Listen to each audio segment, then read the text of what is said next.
चलिए देखते हैं स्टैचू ऑफ यूनिटी के बारे में बाद में हम चर्चा कर लेंगे।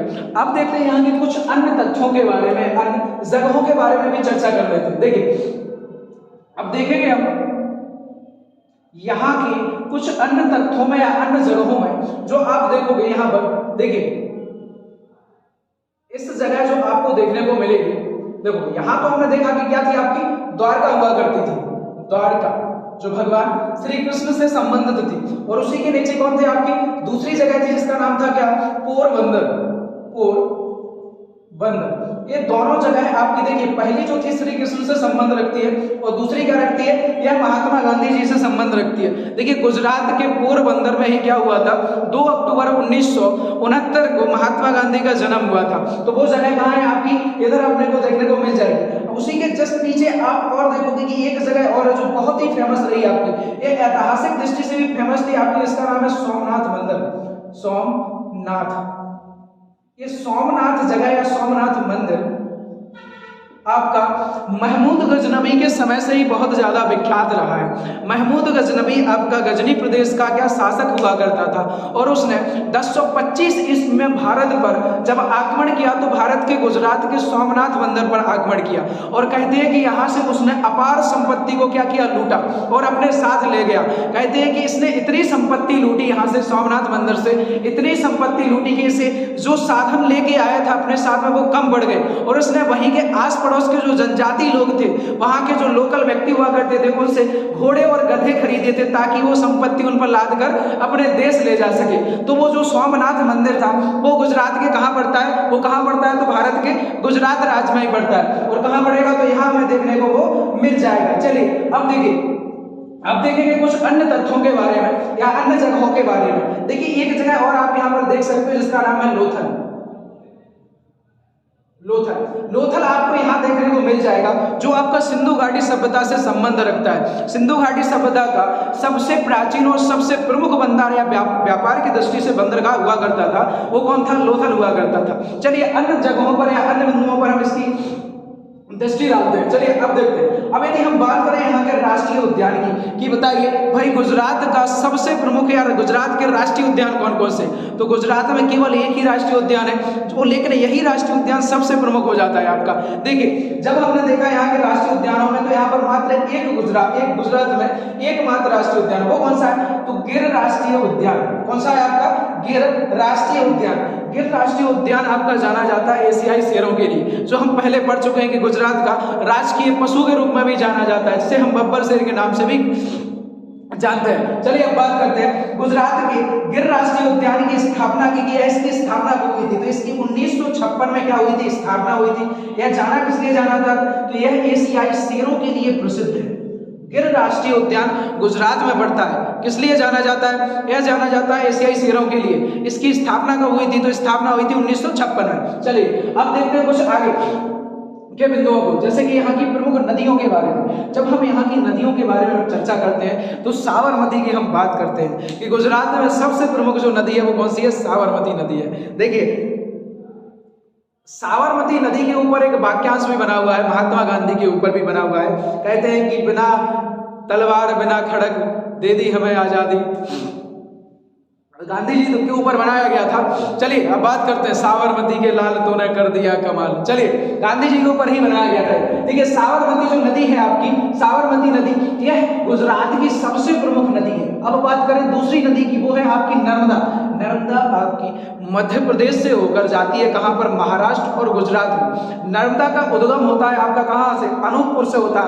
अनूपपुर के अमरकंटक से क्या होता है, इसका उद्गम होता है, और मध्य प्रदेश में बहती हुई कहाँ जाती है, यह महाराष्ट्र और गुजरात में जाती है, और कहाँ मिल जाती है, खंभात की खाड़ी में मिल जाती है। हमने देखा कि ये रही खंभात की खाड़ी, और यहीं से क्या आती है, आपकी नर्मदा नदी आती है, और कहाँ मिल जाती है, कहाँ मिल जाती है, तो खंभात की खाड़ी में। अब देखेंगे तीसरी प्रमुख नदी वो है ताप्ती नदी, और चौथी सबसे प्रमुख नदी की बात की जाएगी, यह इंपोर्टेंट क्यों है, माही नदी। तो माही नदी आपकी कर्क रेखा को 2 बार काटने वाली नदी होती है। मतलब जब हम माही नदी को पढ़ेंगे तो यह कर्क रेखा को क्या करती है, दो बार काटती है, मतलब एक बार इधर से और एक बार इधर से, और फिर कहाँ मिल जाती है? खंबात की खाड़ी में मिल जाती है। तो माही नदी, साबरमती नदी, ताप्ती नदी और नर्मदा नदी, ये 4 नदियां आपकी गुजरात की प्रमुख नदियां हो जाती हैं। अब चलिए बात करते हैं यहाँ के प्रमुख मंदिरों के बारे में। यदि हम मंदिरों के बारे में बात करें तो सबसे प्रमुख मंदिर में आपका जो आता है वो आता है द्वारकाधीश मंदिर। द्वारकाधीश मंदिर आपके भगवान कृष्ण जी का मंदिर है, जिसमें भगवान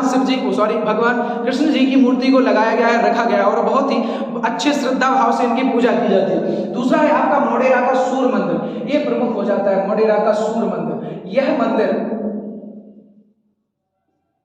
ऐतिहासिक दृष्टि से क्या हो जाता है? हमारे लिए प्रमुख हो जाता है,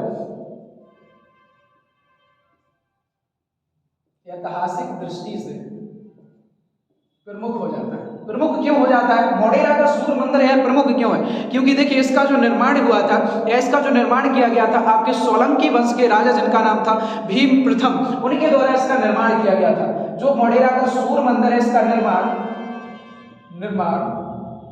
सोलंकी शासक, सोलंकी वंश के शासक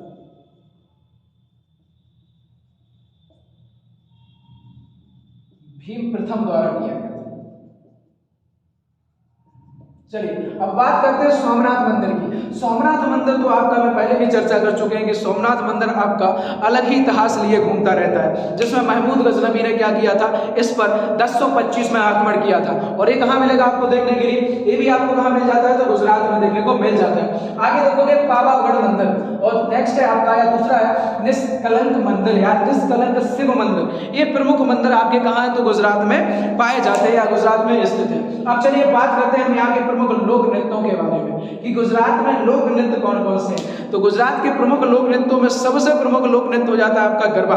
गरबा का यहाँ पर बहुत ही ज्यादा क्या है? प्रावधान दिया जाता है। नाच के मामले में, नृत्य के मामले में गरबे को बहुत ज्यादा क्या है यहाँ पर उच्च स्थान प्राप्त है। और यहाँ हमने देखा कि गुजरात का राजकीय नृत्य भी घोषित किया गया है गरबे को। देखिए गरबा आपका एक ऐसा नृत्य है जो गुजरातियों द्वारा किसी भी अवसर पर किया जा सकता है। और देखिए छोटा हो या बड़ा हो, कोई भी उत्सव हो, हमेशा गरबे की क्या रहती है? यहाँ पर प्रधानता दी जाती है नृत्य के मामले में। चलिए बात करते हैं यहाँ के लोक नृत्यों में। जो हमने पहले देखा गरबा, दूसरा है आपका डांडिया। डांडिया तो सभी ने देखा होगा। क्या होता है?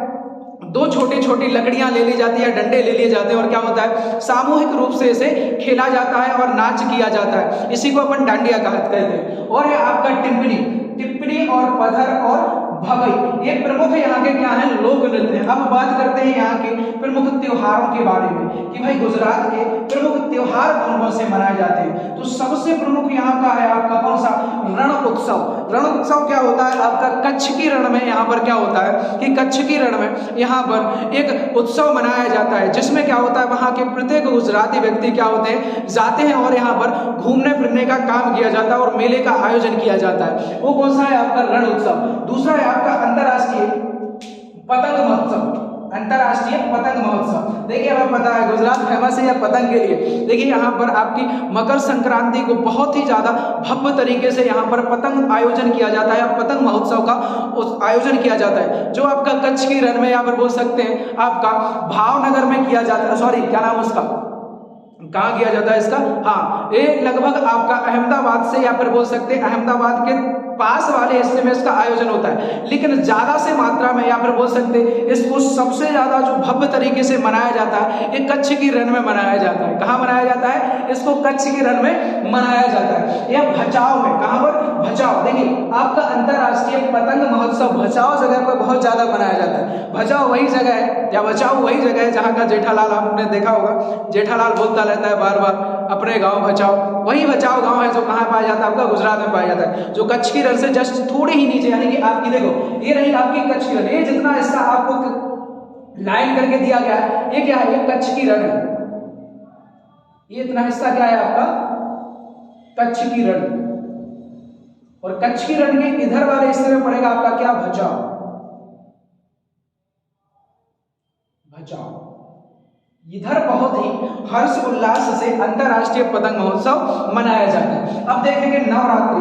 नवरात्रि तो बिल्कुल भैया ऐसा बोल सकते हैं कि यहाँ पर दिवाली से भी अच्छा मनाया जाता है। नवरात्रि में बहुत ही धूमधाम से माता रानी का विराजमान किया जाता है और गरबे के आयोजन किए जाते हैं। नवरात्रि के बाद आप देखोगे मोढेरा नृत्य महोत्सव। मोढेरा आपका वही है जहां पर आपका मोढेरा सूर्य मंदिर स्थापित है और वहां पर आपका एक नृत्य महोत्सव भी आपके त्योहार के रूप में मनाया जाता है। और देखेंगे जन्माष्टमी, यह आपके क्या है प्रमुख त्योहार है जो आपके गुजरात में बड़े ही हर्ष उल्लास के साथ मनाए जाते हैं। अब देखिए यदि हम बात करें यहाँ के प्रमुख बंदरगाहों के बारे में कि भाई गुजरात देखिए चूंकि हमारा क्या है आपका समुद्री एरिया यानी कि समुद्र तट से लगने वाला राज्य, तो यहाँ पर स्वाभाविक है कि व्यापार के लिए आपके समुद्र के लिए बंदरगाह बनाए गए होंगे। और बंदरगाहों में यदि हम चर्चा करें तो सबसे प्रमुख बंदरगाहों में आपके कांडला बंदरगाह, पोरबंदर बंदरगाह, मांडवी, हजीरा और भावनगर, यह यहाँ के 5 प्रमुख बंदरगाह हैं जो आपके गुजरात में पड़ते हैं। देखिए यहाँ पर एक बंदरगाह का और वर्णन दिया गया है, लोथल बंदरगाह।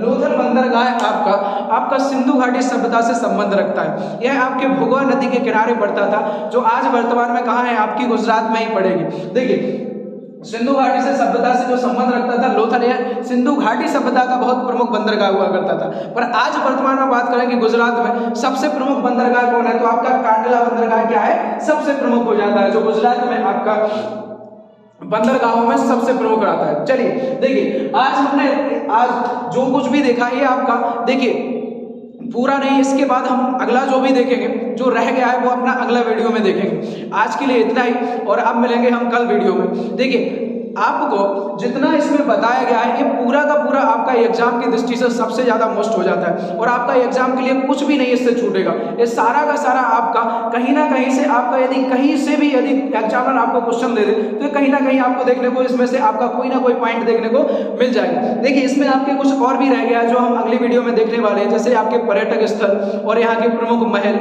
यहाँ की प्रमुख रीति रिवाज और भी अन्य चीजें जो हम नेक्स्ट वीडियो में देखने वाले हैं। चलिए आज के लिए इतना ही, अब मिलते हैं अगली वीडियो में।